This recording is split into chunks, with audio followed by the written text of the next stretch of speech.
In this video, we're going to look at naming and drawing the four remaining functional groups: haloalkanes, alcohols, amines, and carboxylic acids. Haloalkanes, they are basically alkanes, but we have taken a hydrogen atom off and replaced it with a halogen atom. And these are your fluorines, chlorines, bromines, and iodines. And haloalkanes are important molecules used in dry cleaning, hence the picture up above there. We often use X to stand in place for that halogen atom. It's common use. So how do we name them? Well, first we could find the longest chain, which we've been doing all along. Then count the number of carbons to the halogen. Again, we want to have the lowest numbering, and this is where now functional groups can have win out against chains. So we always want to go for the lowest number, and we want to focus on giving the functional groups lower numbers over the branches or side chains. And then we give the number, and then we give the halogen prefix, and then the alkane. Now, what prefixes do we have? Fluorine is fluoro, chlorine is chloro, bromine is bromo, and iodine is iodo. So let's see some examples. This one here. So, longest chain is 1, 2, 3. So that is going to be propane,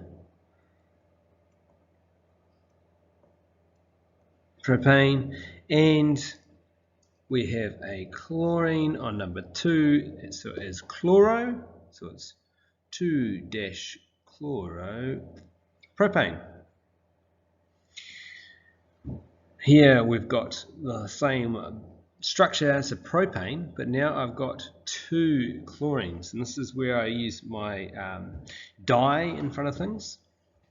So this one here is on 1,2-dichloropropane. I use 1, 2. I could go 2, 3, but that is not the lowest numbering. So another thing we can do with haloalkanes is classify them as either primary, secondary, or tertiary. And all we're looking at is the number of carbons that are attached to the carbon atom that has the halogen attached to it. So here are the 3 different types. So on the first on the left, that is a carbon there, and this carbon has only 1 carbon attached, and it's a primary haloalkane. So 1-chloropropane is a primary haloalkane. In this case here, we've got 1, 2. So 2-chloropropane is a secondary alkane, haloalkane.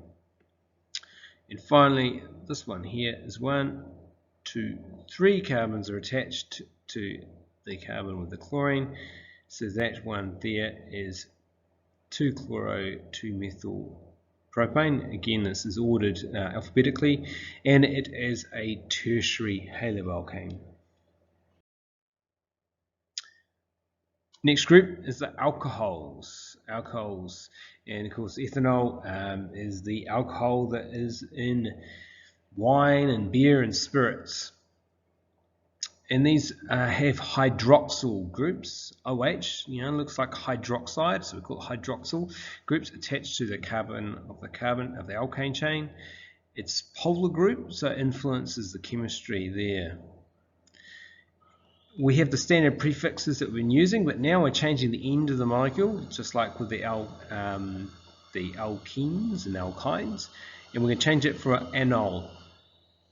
And we want to say where the alcohol is, so we put a number between the an and the ol. So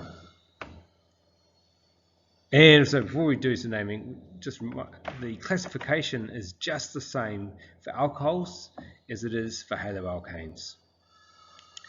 So let's look at that. We're going to have some examples here. So we've got 1, 2, 3, 4 carbons, so that's the longest chain there. And I've got the OH on either position number 2 if I start from the left, or position number 3 if I go from the right. And of course I want lowest, so number 2. So 4 carbons, so it's bute, and then it's N2-ol. So butanol, 2, where it is. This molecule here is very similar. I should say, we should classify that. So butanol, we've got 1, 2 carbons there. So this is a secondary alcohol. 2-methyl-butanol. Well, 1, 2, 3, 4. Got a carbon off there and an OH off there. And put hydrogens on these. Oh, squish, a bit squashed in there. And there you go. And that's 2-methyl-butanol. And that this one here has what? So that carbon there was attached to that OH is 1, 2, 3. Carbon atoms attached to this is a tertiary alcohol. Amines. Amines are what give fish their fishy smell. And they're based off the ammonia molecule, but where hydrogen of the ammonia, so that's the NH3, has been swapped for a carbon chain. And for amines, sometimes they don't tell you where this group is. So this is the NH2 now, because it's attached to the chain, where that is, and we're going to assume it's on the first carbon. Amines are classified a bit differently to alcohols and haloalkanes, but we don't need to worry too much because we're just going to be dealing with the primary alcohol, so primary amines, and these are ones where only one carbon atom is attached to the nitrogen. So how do we name them? Longest chain again. Now count the carbons to the NH2 and find the lowest number, and we use the suffix now as enamine with a number telling us where that is. So here we've got 1, 2, 3, so it's prop, and then it's got the NH2, so it's prop, and it's on position number 1, because I can start from that, counting from the right hand side, so it's propan 1 amine.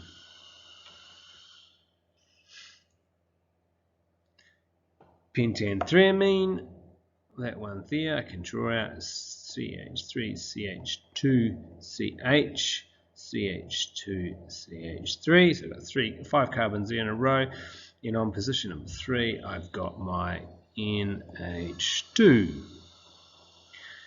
So I can draw them. Final functional group, carboxylic acids.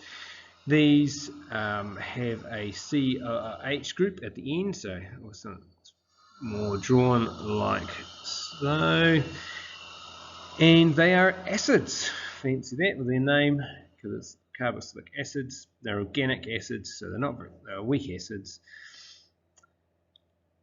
They're always at the end. So how do what we do? We find the longest chain that includes them, and we put the suffix enoic acid, and then we can deal with all the branches or groups and put them in front of the name, and bearing in mind that our counting is always for the carbon of the COOH is carbon number 1. It's always number 1. So we've got this example up here. We've got 1, 2, 3, 4 carbons in the longest chain. Even if I go 1, 2, 3, 4, it's the same length.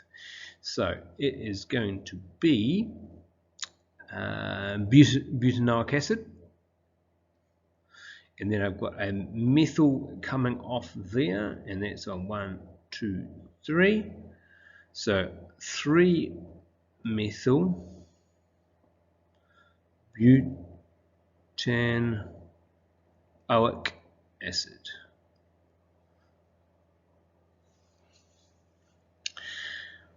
Here I've got 2 chloroethanoic acids. Ethanoic acid is just 2 carbons. Ooh.